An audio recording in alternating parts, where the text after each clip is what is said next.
Today we're going to be doing some new Trench Crusade lore. I have been putting it off a little bit, letting it accumulate a little bit, but thinking of doing now we're going to do all of it in one go, pretty much, is what the goal is today.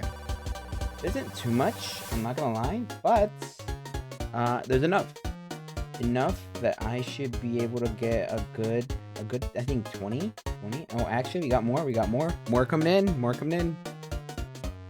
We'll do that. Oof, love that art. I know I've seen it before, but still, love that art. And you? Okay, and this is gonna be Trench clerics. Yeah. Okay. All right. It's just stuff gaming. But we do love it either way. But this is something I'm going to cover, and I'm excited to. So without further ado, let's see what lore we have today. This is the order it was given to me. I have no idea if this is the right order to watch this stuff in, or if there is an order. But it's the right order I was given. It was the order I was given it at. So we will see. Also, wow, what is this? I think that would be called like a claymore, maybe? Or I'm not a medieval weapons specialist or anything, so I will be guessing in most of this stuff, but wow, look at this. That is pretty nice looking armor. I think we'll just get into it and just, oh, oh, fuck. I do have food, so I'm sorry if you hear me munching, but like, it's gonna be a little bit of a long stream, so let's go ahead and see what this is about. After 8 centuries of a waxing and waning war, brutal full-scale incursions that can rage for years, constantly bookended by seemingly endless smaller-scale battles, it sometimes feels that the world will know no respite. When the forces of mankind and the children of God have pushed back the armies of hell, the constant skirmishing, politicking, social upheaval, heretical infiltration, and wanton undermining of society, faith, and morality act as a constant reminder that the next major offensive will be coming. When mankind has the will of God on their side, hell seems to have an endless supply of resources and patience, with the only thing really holding them back being their own baser natures, resulting in an inability to work together and organize. The forces of the Inferno are driven more than anything. That's a cool ass sword, though. Why is it glory? And the I hate to be specifically because we got a lot of work through. I hate to be pausing, but why is the blade covered in black goo instead of like blood? Was he fighting like what's that one guy that does plagues? That's his name was Beelzebub, I think. My pronunciation is horrible. Point is, was he fighting one of his subordinates, or like lesser subordinates? And dude, that's what they were, because like you see when you see those like giant mosquito looking ones and everything. If I would have hit it, I'd either imagine red blood coming out, or I could imagine black goo. Movement of their own standing in the eyes of also, the ruling. That coat is fresh though. Hell's will to conquer and man's will to survive has led to a brutal Daedalian contest to develop the most devastating weapons possible. From the tough, durable, and oppressively armed mechanized heavy infantry of New Antioch, to the alchemical ammunitions of the Jabirian alchemists, to the long loping limbs of the hellish werewolf assault beast, designed to quickly traverse the trenches of the no man's land, innovation from all sides involved in this brutal battle has been swift and efficient. However, the heretic forces lead the faithful in the arms race of tanks and other armoured vehicles. The many death factories of hell possess the ability to produce vast numbers of such vehicles. Honestly, when I found out that there's like bomb witches that just throw bombs, they got the tech. It doesn't really matter what technology we do to keep up specifically. They got that mystical shit, that magical shit, right? We could only try our best to keep up, but we only got, there's only so much we could do. Iterating on their brutal designs through mock battles held in the vast plains along the primordial hinterlands. Here, the forces of hell will meet in enormous battles played out for the study of the demonic tacticians and the glory of the archprinces. When the battles are complete, The ruined and destroyed vehicles are dragged back to the smelters by massive demonic beasts of burden, where they are melted down to be cast again in more refined forms. Even when their patrons lack the political power or the vast reserves of goetic energy required to move mass ranks of troops through the gates, they can be forever training, practicing, and improving, preparing for the next major incursion into the realm of man. It became quickly apparent to the leaders of Hell that their greatest issue was the incredible fortifications that the forces of man were capable of building. As such, the mechanized columns of Hell are heavily armoured, fast-moving, and often armed with terrifying Hell-forged sacrilege-type tank mortars. These weapons are designed to penetrate trenches, pillboxes, and other defensive structures by employing technology that swiftly tears through reality to puncture their defenses. Yeah, reality warping. They target the occupants within. I'm surprised. No, well, I'm not surprised, right? Because we do have good shit on our side, right? And then I remember watching like a short one point about an angel showing up, and that even though, you know, technically fighting for us, it was just utter destruction. And that's why like angels don't really intervene or anything, because it's just like so out of the world destructive that it's like it's not even like wherever they go, like basically nobody survives. So I've seen like that. Then for the enemy side, I think the scariest ones are definitely that one we covered last time where they torture those souls and then make that machine type thing that like could phase the reality. It's like assassin type, and those trench werewolves are just if I saw that running at me, it's just now it's over. Using ammunition that unleashes echoes of the reversed words of God's creation, reverberating at bone-shattering volume throughout the structures under attack. Specifically designed to undo divine work, they peel away skin, nervous systems, and finally the flesh and internal organs of any mortals, layer by layer, for each word as God's creation is undone, causing excruciating death as their target slowly becomes unmade. To counter these armoured threats that have been used time and again to break through their lines, the Prussians have developed many battlefield innovations, from anti-material rifles to specialist close-quarter Gardekorps units. As the sacrilege cannons are slow-firing and hard to aim, the Prussians counter them with lightning-fast close-quarters tactics. It is this very innovation that mankind has shown its cleverness, opting for a smart antidote to the issue of Hell's tanks, rather than simply continuing to engage them in a losing battle that they were unlikely to win. To use the sacrilege cannons to full effect, they must be stationary, allowing the Gardekorps to strike like lightning, a surgical intervention to lance the boil, bringing to bear their greatest weapon. The sword of the Gardekorps, commonly called tank splitters, are specifically designed to disable or destroy enemy armoured vehicles. Really? Developed by the Prussian Institute of Metallurgy, their edges are auriculum and titanium alloy, and these near monomolecular blades cut through most vehicle tracks and armour with ease, disabling them while the rest of the unit swarms the tanks with incendiary grenades. Cutting a tank with a sword is crazy. Speed is of the essence here, as heretics are well aware of this tactic and counter such attacks with their own elite legionnaires, who compete with each other in capturing rather than killing the specialist Stosstruppen, so they can be sold to agents of the court of the seven-headed serpent as punishment for their audacity. The egotistical leaders of Hell invested vast resources, time, and even dreaded cooperation into development of the sacrilege mortars.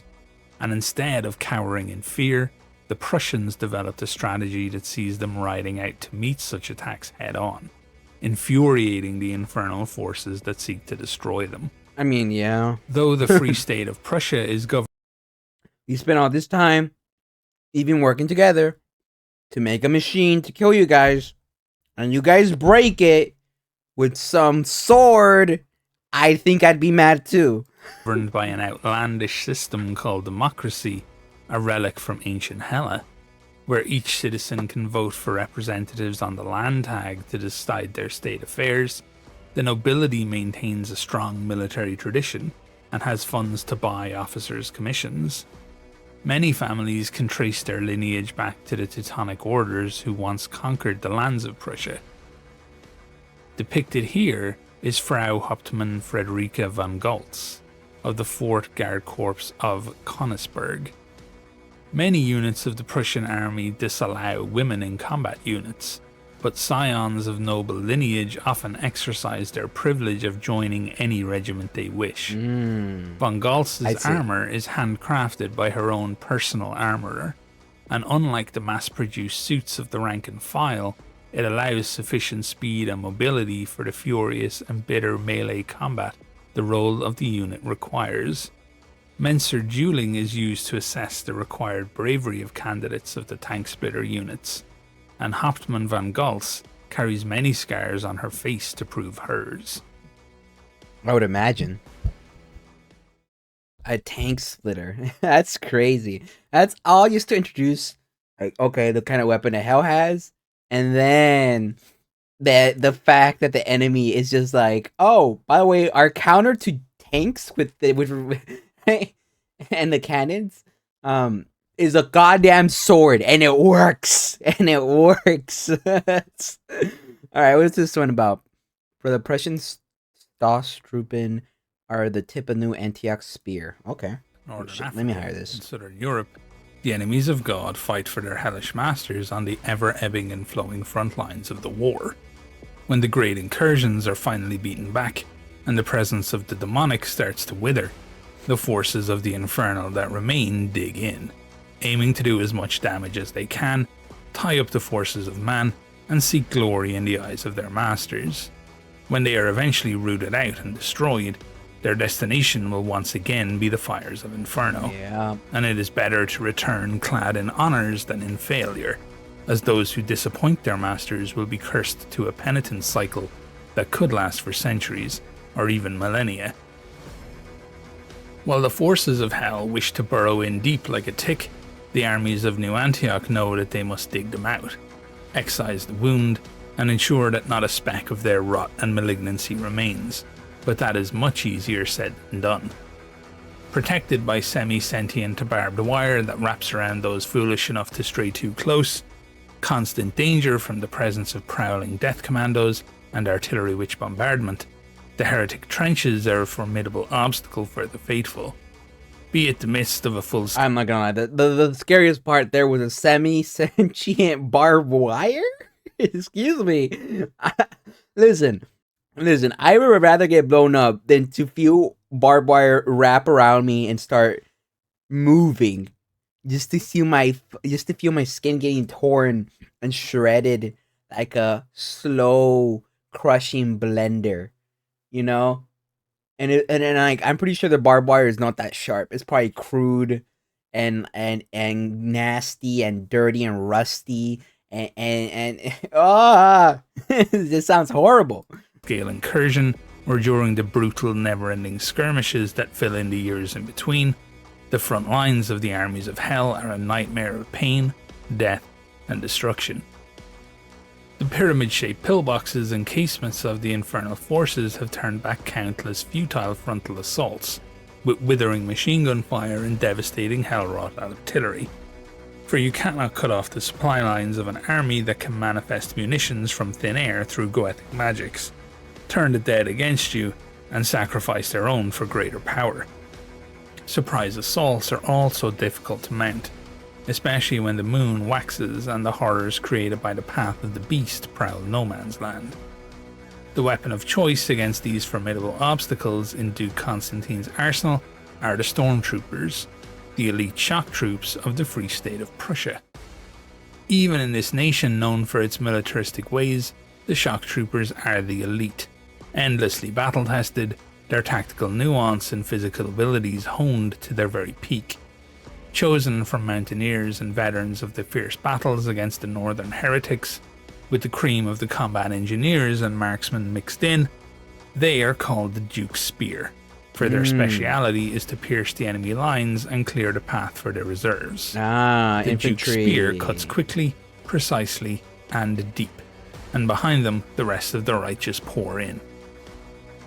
The training and Wow. selection process That's is gonna be ruthless. that. Athleticism is emphasized. Yeah, you guys are the little tip of the spear. I thought you meant like I thought they were gonna be like, oh, the new like cutting edge weapon we have. No, these guys are literally the tip of the fucking spear to try to break trenches or like break into like, you know, defendable positions. You guys are literally the wow. Wow, you guys must be dropping like flies considering what you're fighting. As is the ability to rapidly advance over any kind of terrain. Just as important is to learn how to make use of both camouflage and even the tiniest piece of terrain for cover. Yeah. They learn to hit their imagine. targets in total darkness and are said to train handling their weapons blindfolded and their combat techniques in the darkest of nights. The stormtroopers even train wrestling with the hulking communicants, the massive hulking brutes forcing them to develop cat-like reflexes, remarkable endurance, and incredible willpower and resistance to pain, as the communicants have not been known to go easy on any who would test their might against them. But the most important selection criteria is to have iron in your soul, for to engage with the armies of the damned in close quarters combat requires a certain kind of soldier. One who is willing to detonate their last grenade when their own innards have been ripped open by the claws of a werewolf, or wrestle a heretic anointed and look into their eyes, see the hellfires raging there, and not flinch, but bring their trench club down. The stormtroopers know that every kill against an enemy is another thread in the tapestry of victory, and each one will sell their lives dearly when their final day comes. You got to. You got As to. the Against these stormtroopers guys, you gather got for to. an You attack, got to. no sound is heard. Each assault has been carefully practiced, and any communication needed is done via hand signals. Heavy weapons of the unit open the assault, scattering the enemy and forcing them to take cover. Absolute. Then it is a mad dash across no man's Absolutely land, on it. the sheer athleticism of the stormtroopers propelling them forward as if aided by the wind. Violence commences as their flamethrowers sweep the exposed enemy, followed by a flurry of grenades into the trenches and dugouts. I love how these guys are like, oh, these guys are actually really, really good, right? And they have to be best of the best. But I'm like, realistically, they're not that great considering like their enemies have like reality warping type magic and stuff. Then the assault groups spread out like the wings of an eagle, clearing the trenches, sweeping behind the enemy lines, and disabling lines of communication as well as any rearguard defensive units. In close quarters, the stormtroopers favour daggers, trench clubs, entrenching tools, and automatic pistols, though their favourite weapon by far is the grenade, carried with them in great quantities. I am and used not to take out surprised. strong points, as well as to reach behind loopholes and clearing entrances to bunkers and pillboxes. For the stormtroopers, efficiency is everything, and they will master even the most basic parts of their kit and turn them into brutal and unforgiving weapons against their foe. As for ranged weaponry, submachine guns and pistols are favoured, and feature many modifications compared to standard issue versions, typically with larger magazines as the brutal close quarters combat depletes ammunition rapidly. The stormtroopers' uniforms reflect their role. Mountain boots and leather reinforced jackets and trousers that protect their vital areas against barbed wire and enemy blades. Their armour contains far higher quantities of auriculum than those of standard foot sloggers. This allows for much lighter and more flexible suits and helmets, which offer superior protection. The famed spikes of the picklehob helmets are detachable, and are usually not worn in the front lines as they make their wearers easy targets. I was to say, that's kind of like sticking Compared out to of many the of mud. the other faithful soldiers, the pride of the Free State's armed forces are allowed a great deal of freedom of decision-making on the battlefield. Many warbands are given high-level objectives and allowed to find their own way to achieve them over days, weeks. It makes sense though. These guys are not like with the rest of the army. No, they're in the front line type, you know, like spearhead operation type thing. I can imagine why, like, okay, this is the general objective. I know you guys can handle yourselves. Figure it out. You know, I don't care how messy it is. I don't care how it ends up. I know you guys are gonna do the best you guys can. Figure it out. You guys can figure it out. And months. Only single-minded determination can carry the Prussian advances through the enemy lines. One must learn to love carnage and death, for in melee there is no room for mercy or hesitation.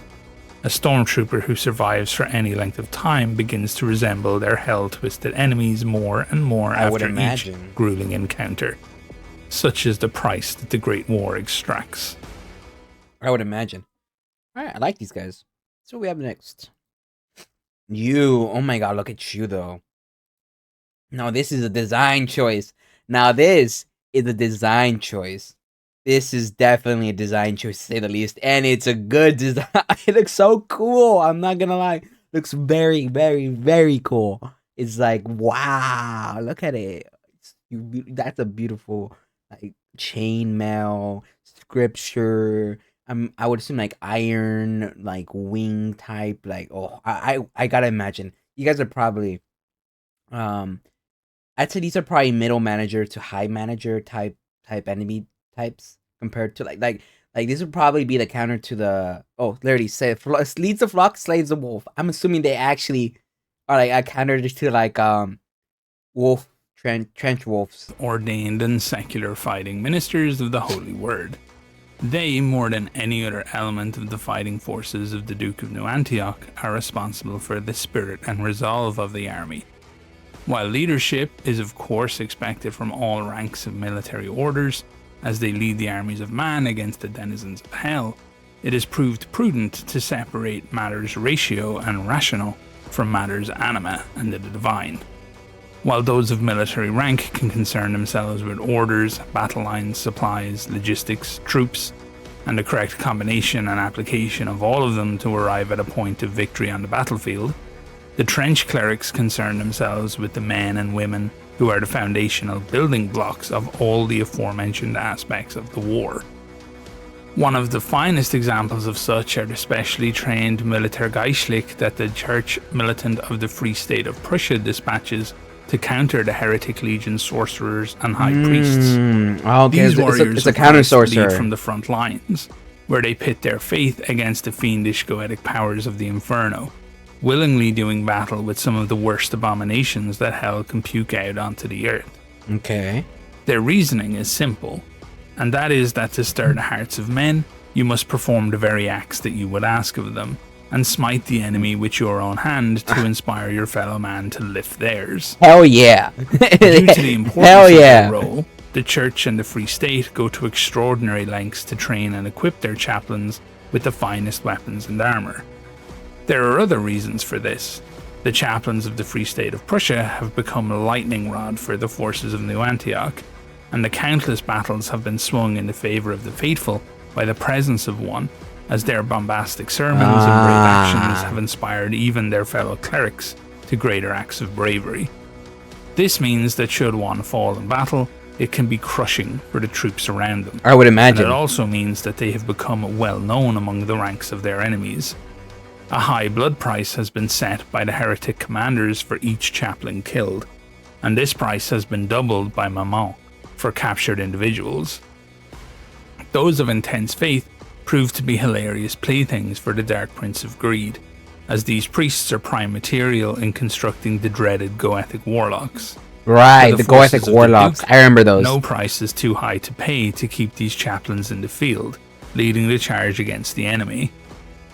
In battle, these Prussian trench clerics don thrice-blessed armour crafted in the sacrosanct workshops beneath Cologne Cathedral. That's such a cool design. Keeping with tradition, they are the crown on top. the armours of a bygone age, amazing. but utilise the latest metallurgical innovations from the Königsberg Institute of Metallurgical Warfare. The heart of the Prussian democracy beats to the rhythm of pickaxes, hammers and smelters, and they are one of the preeminent iron and coal-based industrial economies in the world. The location of the workshop itself is not without controversy, and hints at the often delicate relations between the various powerful elements who have risen to prominence over 800 years of war. Both the Free State of Prussia and the Holy Roman Empire claims ownership of Cologne, the 2,000-year-old city proving to be a key position for both the Free State and the sprawling, tumultuous and powerful empire. This dispute stems from the time when the Free State seceded after holding its first democratic elections. These elections were originally instituted specifically to gain independence from the empire, but proved immensely popular with the people, and have remained in place ever since. I see. Luckily for Prussia, the church considers the war effort more important than petty regional squabbles, and thus far has placed the cathedral under their care in order to keep the war production going. Ultimately, everything serves the war, and the war itself is God's will. I cannot imagine. The armor, formed from an alloy of materials... In this world, I can't really imagine, with literal hell breathing at us, trying to, like, murder us, I cannot imagine, right? Us really focusing on anything else at the moment. Like, bro, literal hell is open and they're trying to kill us. We could just leave the politics aside for our common enemy, right? That is closely guarded secret amongst those skilled enough to carry out its manufacture is both strong enough to offer the wearer protection and ornate to offer glory to the word of Christ. The chaplains' superb armaments are not just limited to protection, however. They also carry grenades filled with myrrh, hemlock and burning incense, those are grenades, as well as classified chemical substances.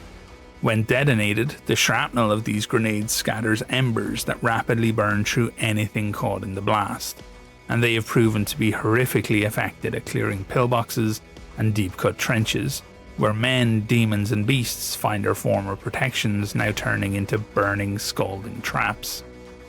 The standard issue melee weapon of the Feldkaplane are swords. Sometimes they are fashioned after the burning blade carried by the angel that protected the Garden of Eden, while others are smaller copies of the mighty brands carried by the paladins. While some of the chaplains have been known to embrace other weapons, such as the massive hammer of Endrix the Mighty, who left his former life as an engraver when he heard the call of God. He wielded a huge warhammer, and used his former skills to engrave tiny, delicate passages of the word of God into the metal, until every inch of it was festooned with glory of his work. That's Many cool. frontline chaplains are repeatedly reprimanded by the church for their overuse of holy smoke, a chemical compound which uses many of the same ingredients as the martyrdom pills. But due to the extraordinary mental and physical toll the war takes on their minds and bodies, the practice persists, even though many chaplains are lost to overdosage or have to be retired from active service due to their minds and bodies finally succumbing to the combination of stress, wounds, and damage to the nervous system that holy smoke causes. Okay. The Great Hospice of New Antioch treats hundreds of such cases each year, withered husks of men who rarely regain their sanity. Most of them are in such sorry state that they are shipped back to special homes in Prussia, where they are treated with the grace and dignity that befits their sacrifice.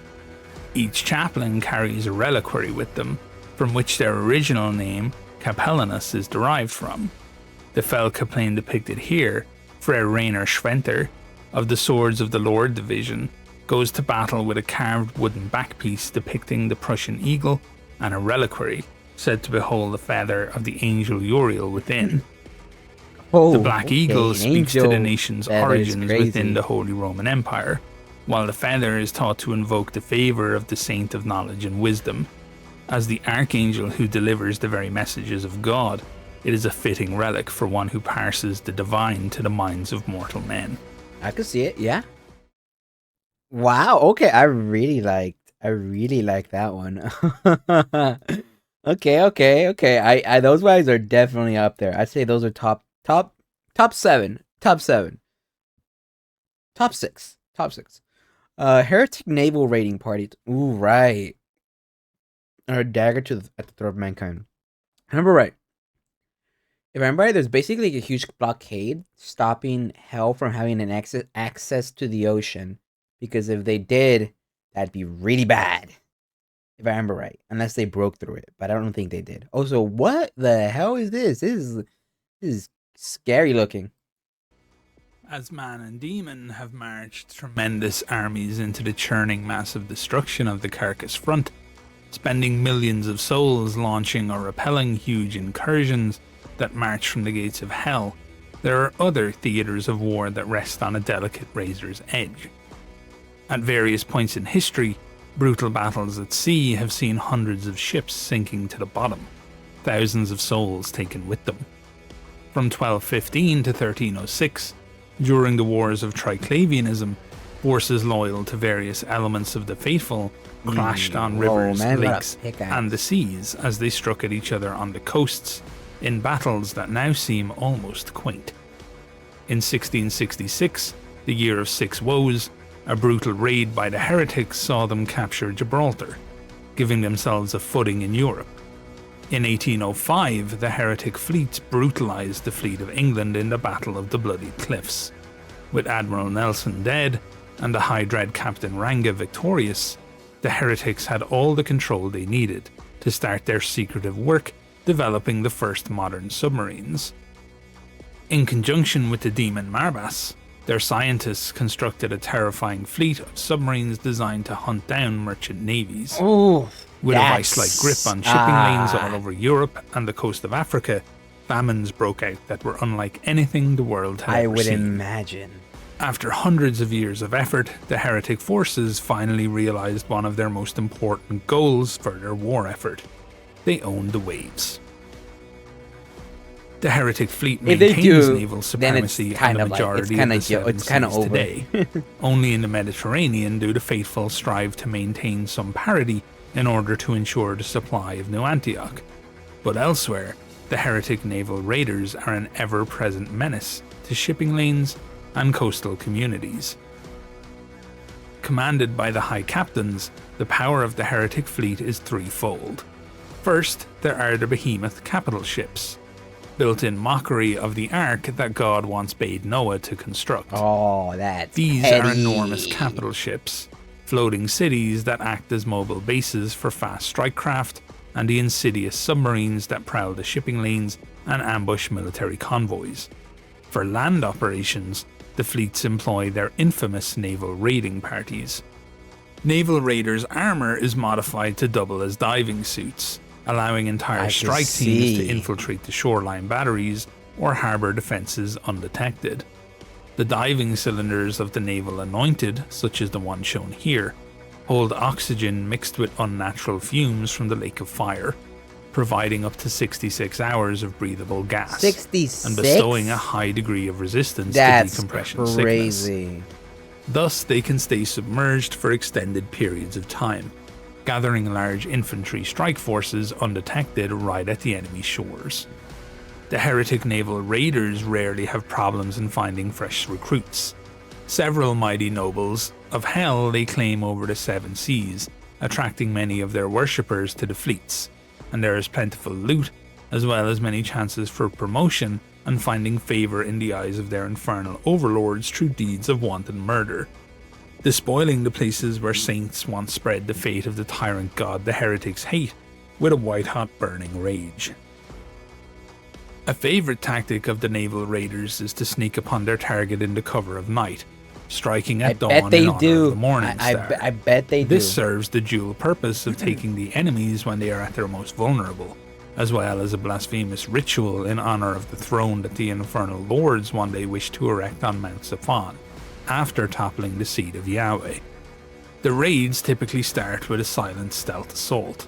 Any lookouts will have their throats ripped open by the Tartarus claws of the Death Commandos, while silent naval legionnaires emerge from beneath the waves, unleashing sudden death with poisonous gas grenades, silenced pistols, and boarding axes.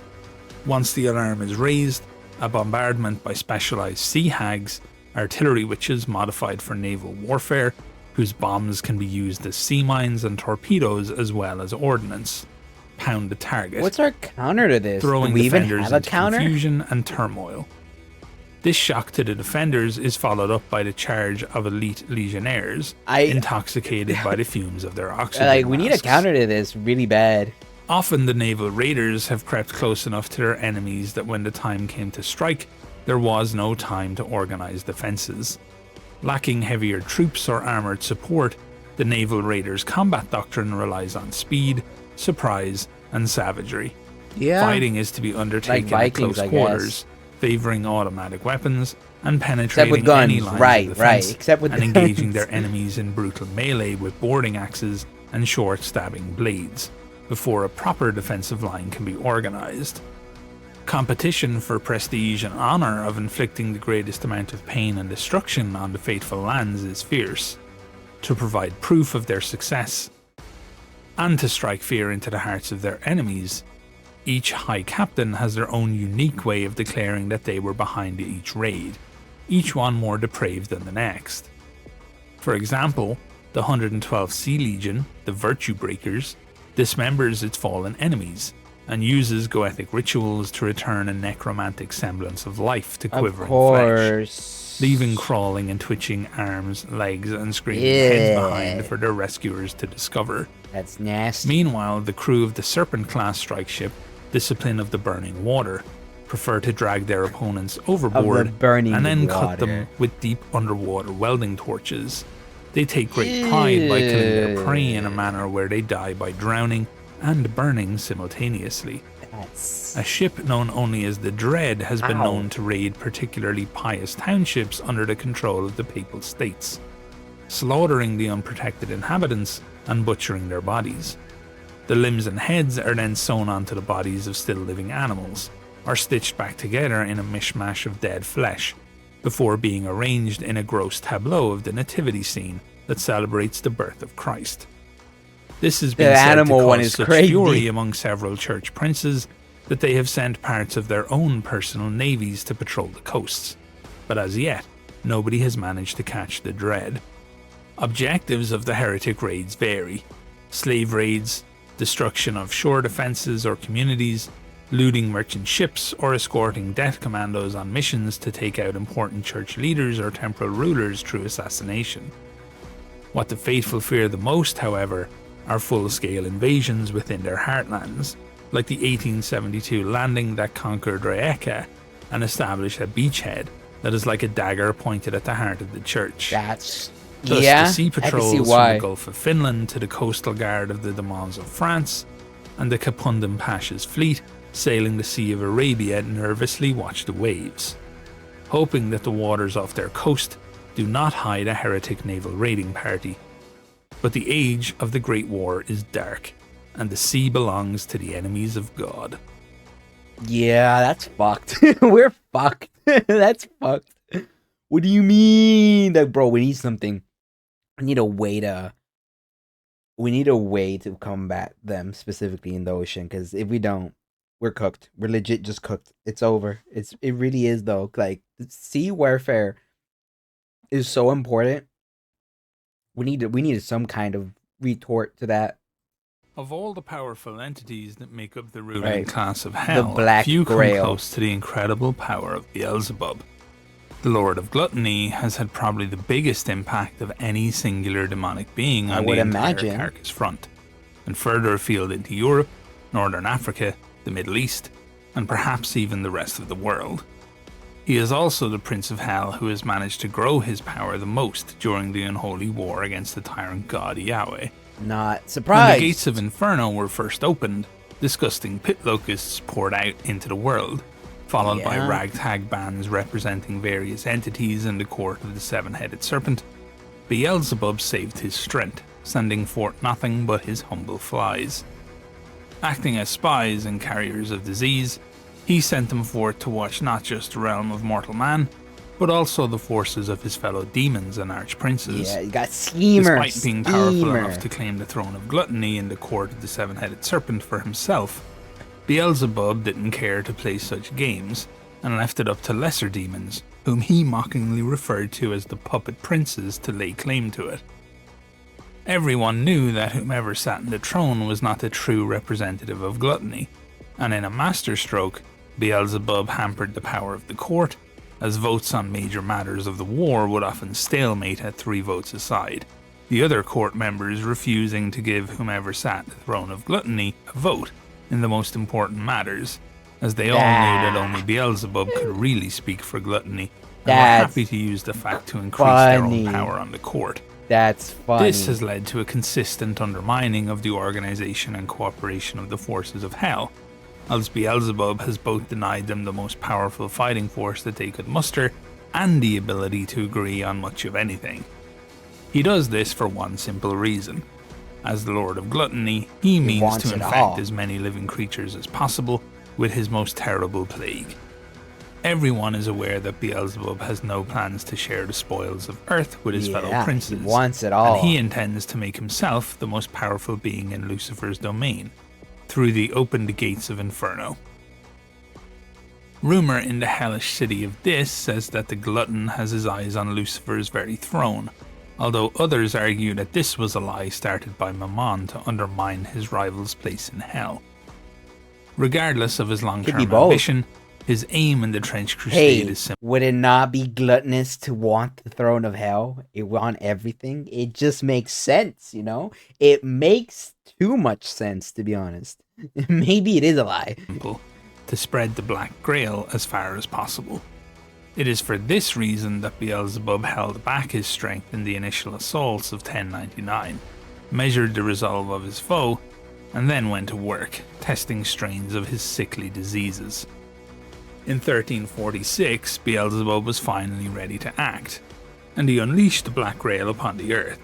Yikes. Tens of millions were infected as flies, spiders, scorpions, and every other creature capable of carrying the virus poured forth from hell. It was the single biggest attack ever suffered by human forces, precisely because they were so unready for the nature of the assault. Defensive lines all across the Levant fell, as it was impossible to properly defend when the person fighting beside you first grew too ill to fight, and then became your enemy. All around the Levant and further afield, entire towns, villages and cities succumbed to the plague. The vile pus and leaking fluids carrying the don't say everywhere, that. infecting man and beast alike. Beelzebub may be gluttonous, but he is not impatient, and is one of the few creatures in hell that seems to have managed to overcome his baser nature, making him a treacherous enemy to the forces of God. Making him scarier. Through a stayed hand and a clever plan, the forces of Beelzebub swept the already weakened Levant, infecting everything they could with the Black Grail, killing the rest, and pushing their enemies all the way back to New Antioch and the Iron Wall, both of which struggled to contain the sheer volume of infected enemies that marched against them. It is said that the cannons of the Iron Wall and the shrine anchorites of St. Methodius at New Antioch never stopped firing, lighting the night sky for 400 days and 400 nights. 400 Once the initial assault had been days. broken, the Levant remained an active war zone for 7 years as the world poured resources and soldiers into it to stem the tide. This allowed Beelzebub to take what many have thought to be his true prize in the first assault, a city that had once whispered his name, built on the land where the earliest men had given rise to his initial forms, wasting diseases moving between nomadic tribes who had no way to comprehend what was happening to them. The city of Ekron now belonged to Beelzebub, and in the near 7 centuries since, has never fallen back under the control of man.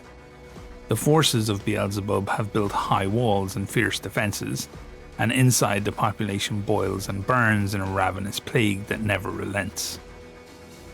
While diseases such as typhus, malaria, typhoid, smallpox, yellow fever, and 100 others all feed back to the demon lord of flies, his most wondrous and virulent work is the Black Grail and its many strains. This terrifying disease can take over the host, filling their body with pus, tearing their skin with sores. The infected see visions of hell, and are driven to do the bidding of Beelzebub. There are always differences between the strains, with even one having been known to infect the dead, turning them into shambling bubonic corpses. Oh, that's While gross. the ebb and flow Even of hell's dead. politics means that he cannot always use the gates with the freedom he wishes, Beelzebub sends forth his swarms when he can. Millions of flies forming clouds of violently buzzing darkness that sweep across the land. They will infect everything they can, often carrying multiple strains of the Black Grail to see which one infects the fastest, spreads the furthest, and has the most devastating impact on victims. Beelzebub, the greedy tactician, seeks to learn as much as possible while the strains survive, always seeking to improve his minions and slowly wither away his foes. Of course, because he's When gluttonous. he cannot launch his strains directly from hell, he is happy to experiment with earth-formed strains from secret compounds, such as Ekron itself and other Black Grail strongholds, although these strains never match the power and ferocity of the Hellborn variants.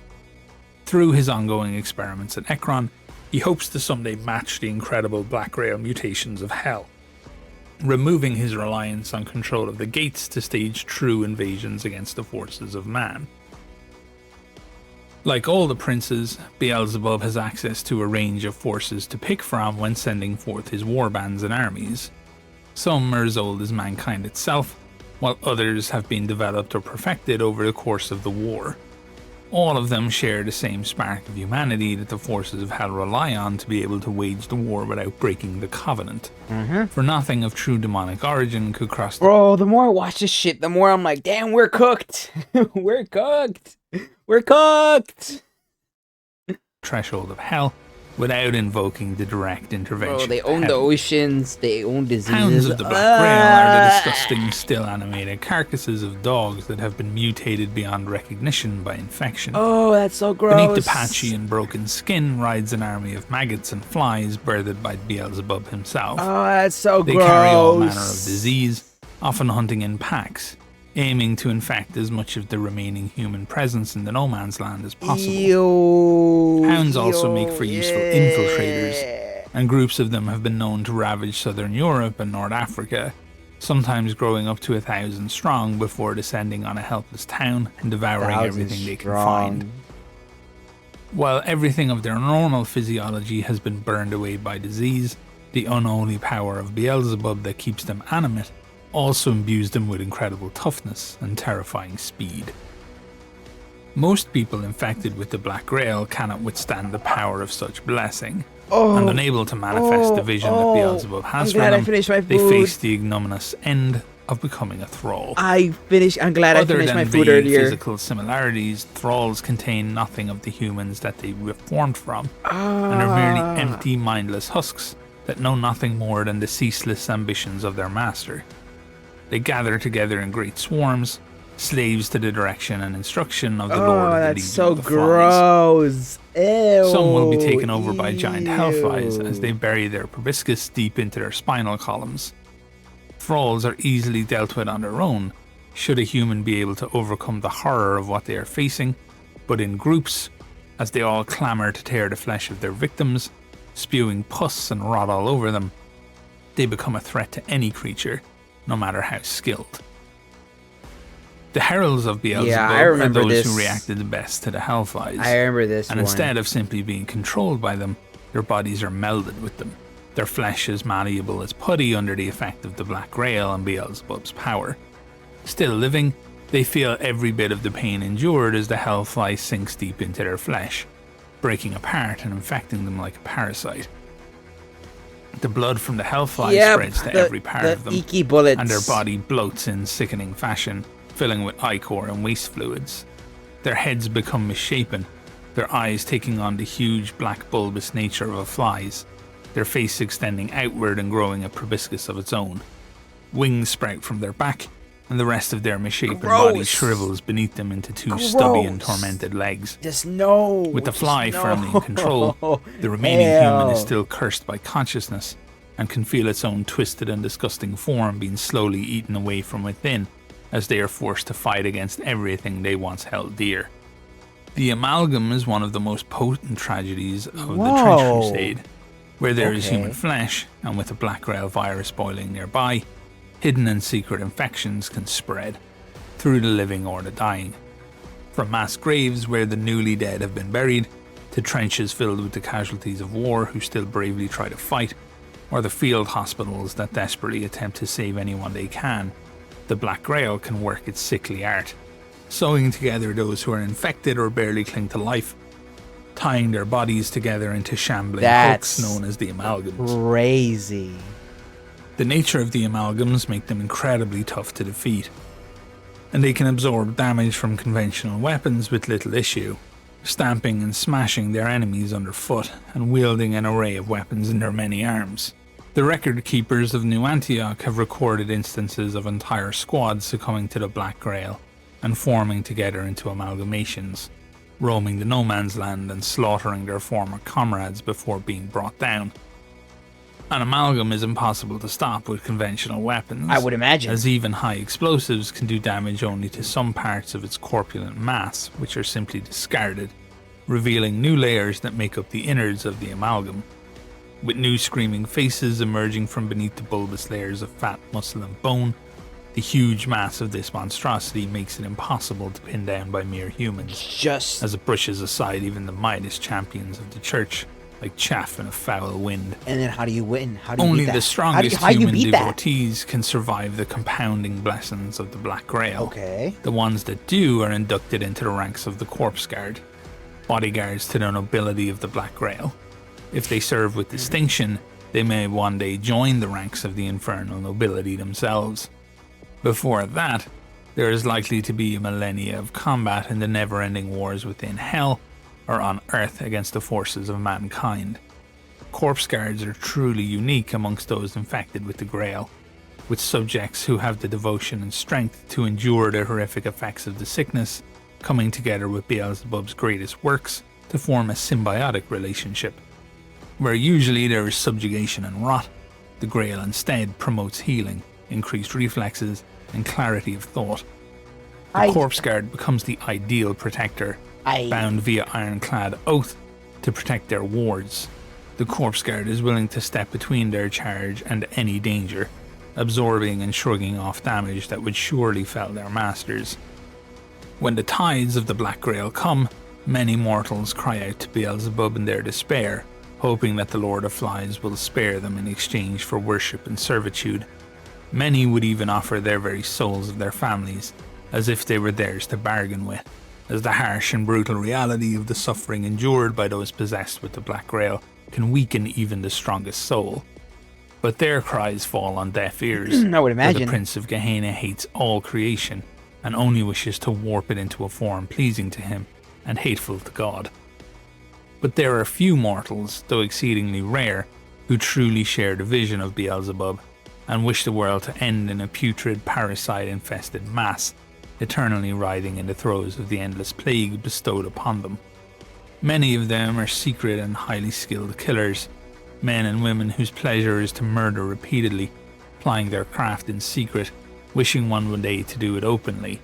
Many will have adopted lifestyles that facilitate their heinous crimes. Absolute sick people. Wandering merchants or tradesmen have reason to move from town to town, coincidentally leaving misfortune in their wake as people go missing or meet with unfortunate ends. Others will seek employment as the guards or sheriffs of particularly loathsome nobles, especially those known for their own cruelty and who are likely to turn a blind eye to heavy-handed or even fatal tactics from their men-at-arms. Others become brigands and bandits or corsairs and pirates, eager for the chance to slaughter innocent travellers. From amongst such twisted individuals are inducted into the ranks of the unholy order of the Fly, known as Plague Knights. Yep, the Plague When the Black Grail Knights comes, they come out calmly and welcome the wave of corruption, and they're not consumed by it, but rather warped into a cadaver-like creature halfway between life and death. They retain their sentience, intelligence, and even a dim memory of their past lives, making them extremely useful at least. He didn't say this, but does that line on next to the neck? What is that? It low-key looks like somebody drew or a smudge of brown on the screen. And I know it's not from me. So I'm like, did the person drawing this accidentally smudge the drawing or something? Like, I'm looking at it, and it doesn't look like it belongs there. There's no texture drawing on it. It's just a smudge. That's funny. Leading the Black Grail into the isolated farmsteads and remote settlements that might otherwise escape the clutches of Beelzebub. The more living creatures a Plague Knight can find and warp beyond recognition, the higher they will climb in the ranks of the Order of the Fly, and the greater the favour they will find in the eyes of Beelzebub. Right. Amongst their rank, there are 12 Plague Knights of great renown, made in mockery of the paladins of the church as great champions of the Fly. They dwell within Ekron, the city of Beelzebub, a place of such wilting horror that none dare to approach it, not even the mightiest of heretic lords. But sometimes the orders of their lord come to their ears, and then the mightiest of Plague Knights strike forth, following orders carried out by the deafening buzz of trillions of beating wings of hellflies. The Lords of Tuners are high-ranking noble officiants in the cult of the Black Grail, spreading filth and corruption amongst friend and foe God, alike. this is so gross. They commune with the Lord of ew. Flies through a trance-like ecstasy and can channel the very power of the Seventh Circuit of Hell which Beelzebub rules. These great hulking beasts consist of tumours, cancers, pus-filled sacs and demonic muscles, Yeah, stretched I can and pulled see. over the elongated and distended form of things that were once human. Wow, this is... Having shown tremendous aptitude for combat, leadership, and spreading the plague over many centuries and millennia, they have been rewarded with golden armours that befit their station. The Lord of Tumours is capable of infecting even the toughest and most hardy of enemies with a single touch, and there are constant wars between them as they attempt to infect opposing lords' Grail strains with their own. This would allow them to control the troops of thralls of political rivals. Fuck, I did not mean to loop it, but I'm like, what am I supposed to say to this? Like oh yeah, the horns look nice, you know, that chest, that crest, the whole Grail. Cute design, man, you know. I know we're gonna ignore the amounts of cancerous pus. Just I don't want to look at it. We're pressing play. And also grow the size of their own hordes. All Lords of Tumours have a singular dream. To some they amass so much power that Beelzebub blesses them with new strength and a new purpose. They long to lead the hegemonic incursions, walking across the earth as something akin to a god, leading an army of billions as they lay waste to everything they can find. In the annals of the Great War, there have, so far, been just two mighty hegemons of the Black Grail. Okay, tell me about Yersinia this. Rex, Emperor of Pestilence, and Febris, the rotting bride of Beelzebub. Each of them was destroyed, but at an unimaginable cost to the forces of the great tyrant Yahweh. Even the great paladin Engalir, the Sword of Heaven, died confronting the might of a hegemon. With the ascension of a hegemon, the hideous power of the Black Grail is exalted. Beelzebub grows sleek and fat, and like a magnanimous king, bestows blessings and gifts upon his most favoured children. Beelzebub's insidious grip over his Grail thralls greatly increases. They move with more grace, and the exalted blessings of the Grail opens their ruined minds, allowing them to truly witness the rotting glory of the Lord of Flies, and enabling them to understand more complex weaponry. In turn, the nobles that makes up the ranks of the Order of the Fly are given kingly gifts from their mighty liege. Full of the ascendant power of the Black Grail, how miserable they become when their hegemon lords fall in battle. Each hegemon is unique, and when slain, it can never be recreated. The ecstasy of the Plague Knights in the service of their dread ruler sinks into a deepest despair from which there is no escape. Their strain of the Black Grail is shunned by others of their kind, and they are no longer welcome at Ekron, the city of Beelzebub. They are cast out from the Order of the Really? So if your hedgelord dies, or hegemons die, whatever strain was like associated with him gets just booted out? Damn, that's crazy. For their failure. The hegemon's strain of disease continues spreading and creating thralls, but they are born into a world bereft of their sires, leaving them hopeless and desolated. The eyes of the Plague Knights continuously weep cold black blood as they cry for their lost dark paradise that will never be again. The tantalizing dream of a great flood of pestilence that cleanses the earth is lost to them forever. Their mournful wails echo and reverberate throughout no man's land, a cry of sorrow deeper than any mortal can feel, and an agonizing rage of black hatred that no mortal can comprehend. They compose mournful paeans to their lost hegemon, beautiful yet disturbing songs that promise nothing but never-ending death. Such shattered remains of the once mighty legions of the hegemon take their vengeance on any opponent, regardless of their allegiance, even throwing themselves at other Black Grail warbands in futile acts of regret, trying to feel pain that would at least momentarily dull their aching feeling of loss. And so there is but a bunch of emos, and tonight will be the These night bands, made up of the strains of fallen hegemons, once mighty legions, form everlasting funeral processions for their dead masters. The echo of their cries and dirges accompanies their solemn steps, taking them from nowhere to nowhere. Their eyes are forever stained by the foul tears of the Black Grail, and their skin turns black and sloughs off, hanging in tatters like funeral garb. They seek lost artifacts and broken shards of armour and weapons of their lost liege. and fashion disturbing and rusted jewellery from those remains where the hegemon's power still lingers beyond the grave. Baby. Few things that haunt the no man's land are more dangerous, or even more ghastly than these corruption-ridden echoes of the dark past, and the funeral processions that last until time itself is no more. Okay. That was cool. That was great. I enjoyed that. That was good. Well, I gotta say, I think that's all. I think it's everything. I think it's everything for right now. We will see more as time gets, as time comes, goes on. I'm not gonna lie, I've been seeing a lot of everything demon related is so strong that I'm low-key like, I need to see a video of something human related that is as strong, wild, or good. Cause like we kind of got shit. Like we got the paladins. Motherfucker, 2 of them already died, I think, and one's missing. And then the rest are all sad. I know they're not sad, but like come on now, we need something better. Something better. I don't feel like those angels were that good either. Or not the actual angels, but the ones that look like the angels, like we saw earlier with the chainmail. Like they were like mid tier, and then the paladins were apparently high tier, but they could only take on to the. They could only take on to those basically the Beelzebub. I don't know. Would they even be called generals? Nah, I wouldn't even call them generals. But even then, like we have yet to see something that could even match like the Court of Hell.